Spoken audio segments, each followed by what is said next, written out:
चलो तो हम लोग का नेक्स्ट क्या पढ़ना है, एक्टिविटी रेशियो ना, जो कितना नंबर में होगा, 3 नंबर का होगा। एक्टिविटी रेशियो, एक्टिविटी रेशियो के अंतर्गत हम लोग पढ़ रहे वर्किंग कैपिटल टर्नओवर रेशियो पढ़ रहे, ठीक है, जिसका फार्मूला क्या होगा, revenue from operation, revenue from operation होगा, या फिर इसको क्या कहेंगे हम लोग, नेट सेल्स कहेंगे, ठीक है। यदि हमारे क्वेश्चन में रेवेन्यू फ्रॉम ऑपरेशन नहीं दिया रहेगा तो हम लोग क्या कर लेंगे, कॉस्ट ऑफ गुड्स सोल्ड से काम चला लेंगे, ठीक है। और बेटा में क्या होगा, वर्किंग कैपिटल होगा, ठीक है।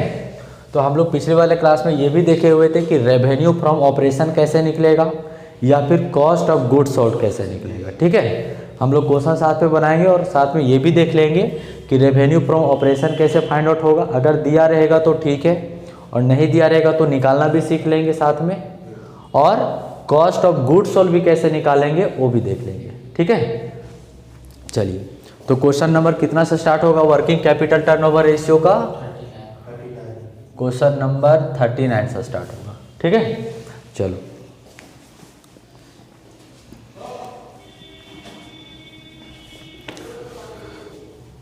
क्या है क्वेश्चन में दिया हुआ, फर्स्ट ऑफ ऑल कर find out working capital turnover ratio. देखो दिया हुआ है, कैश दिया हुआ है, बिल्स रिसीवेबल दिया हुआ है, सन्ड्री डेटर दिया हुआ है, स्टॉक दिया हुआ है, सन्ड्री क्रेडिटर और कॉस्ट ऑफ गुड्स सोल्ड दिया हुआ है, ठीक है। तो अगर आप बात करें लास्ट का, तो cost of goods sold, cost of goods sold हम लोग का यहाँ पे दे दिया हुआ है, नहीं, कॉस्ट ऑफ गुड्स सोल्ड दे दिया हुआ है, कितना दिया हुआ है, 3 लाख, ठीक है। और वर्किंग कैपिटल निकालना है, ठीक है। कॉस्ट ऑफ गुड्स सोल्ड आ चुका है जो दिया हुआ है डायरेक्ट क्वेश्चन में। अब सेकेंड क्या निकालना है, वर्किंग कैपिटल निकालना है। तो जैसा कि हम लोग यानी कि फर्स्ट रेशियो से ही देख रहे हैं कि वर्किंग कैपिटल का फार्मूला यूज किए बहुत बार। क्या होता है वर्किंग कैपिटल का formula, current assets minus current liability होता है। तो आइए फार्मूला लिखते हैं पहले, working capital equal to current assets minus current liability होता है, ठीक है। तो चलो आप जोड़ते हैं, करेंट एसेट पहले निकालते हैं, है ना। करेंट एसेट में कौन कौन सा नाम है उसका बताओ। पहला कैश, पहला cash amount 20,000। Next bills receivable amount बोलो फटाफट बोलो, 10,000। सन्ड्री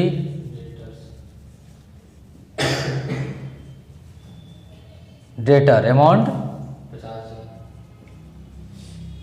50,000। नेक्स्ट स्टॉक, ये भी हो जाएगा करंट एसेट में 40,000। और सन्ड्री क्रेडिटर, तो ये लायबिलिटी हो जाएगा। चलो यहाँ पे इसको ऐड कर देते हैं, करंट लायबिलिटी, ठीक है। करंट लायबिलिटी क्या क्या है, सन्ड्री क्रेडिटर,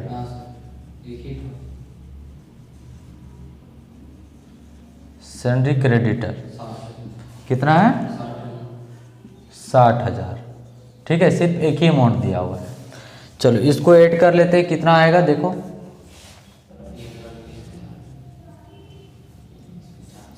1,20,000, ठीक है। और करंट लायबिलिटी तो यही रहेगा 60,000। तो करंट एसेट कितना है, 1,20,000, अब माइनस कर देंगे 60,000, तो कितना बचेगा, 60,000 बचेगा, ठीक है।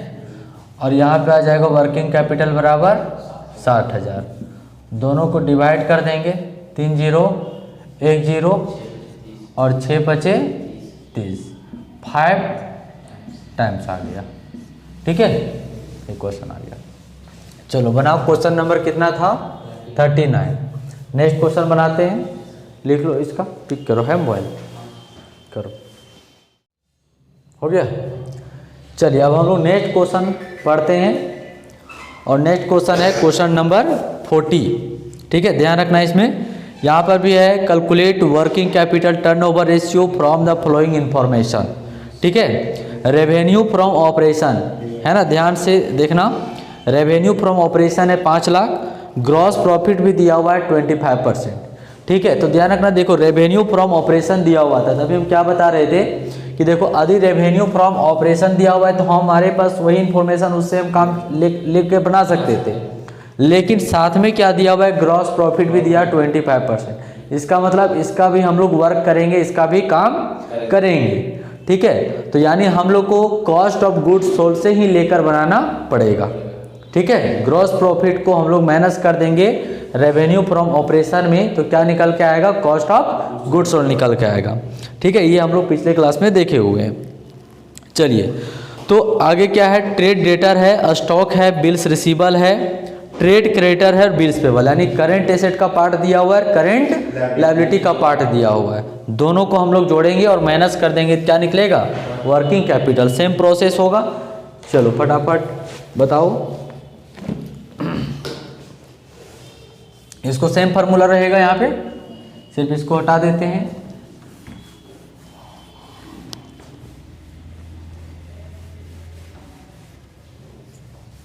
चलो करेंट एसेट्स बराबर बताओ क्या क्या है,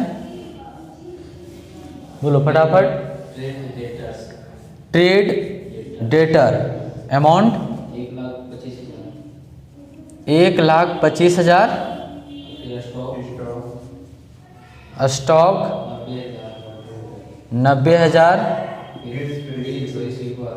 बिल्स रिसीवेबल 70,000,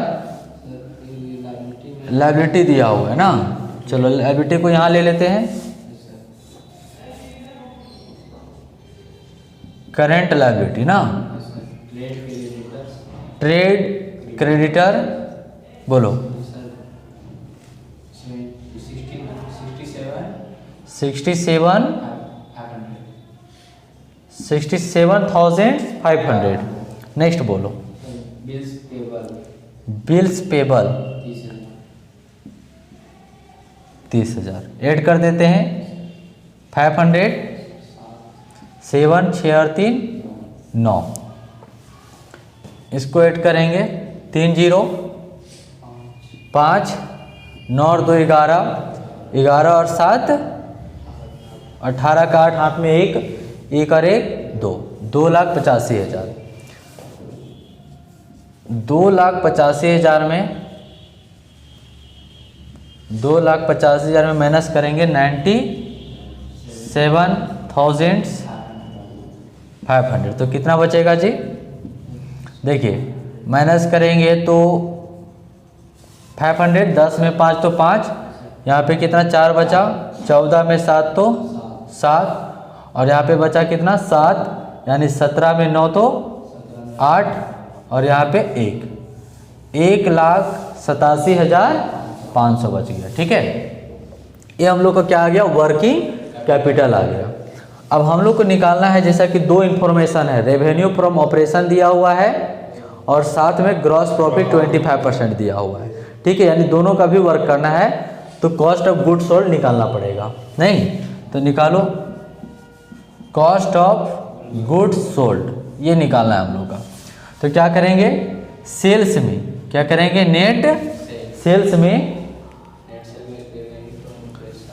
नेट सेल में हम लोग क्या करेंगे, जो प्रॉफिट है ना, यानी प्रॉफिट का जो परसेंट है उससे प्रॉफिट निकाल देंगे, यानी रेट बाय 100, ये लिख देंगे रेट बाय 100। हम लोग ऐसे भी निकाल सकते हैं, एक और तरीका है निकालने का, चलो पहले एक ही तरीका से बना लो।